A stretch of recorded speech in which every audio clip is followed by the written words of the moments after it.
7 janvier. L'argent et la réussite. Beaucoup de personnes se lancent à corps perdu dans la quête de l'argent et du statut, pensant que c'est ce qui définit le succès. Pour elles, réfléchir à leur véritable vocation semble être une perte de temps. Pourtant, cette approche donne souvent des résultats trompeurs.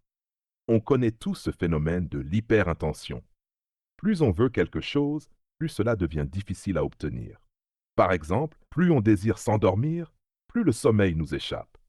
Si on se met une pression énorme pour faire un discours parfait, le stress prend le dessus et le résultat n'est pas à la hauteur. Si l'on cherche à tout prix à se faire des amis ou à trouver l'amour, on risque de repousser ceux qu'on espère attirer. En revanche, lorsque l'on lâche prise, quand on pense à autre chose, les choses viennent naturellement. Les plus beaux moments de la vie sont souvent ceux qu'on n'attendait pas. C'est pareil pour la quête de l'argent et de la réussite. La plupart des gens qui réussissent, qui deviennent célèbres ou riches, ne sont pas obsédés par la recherche de richesse ou de pouvoir.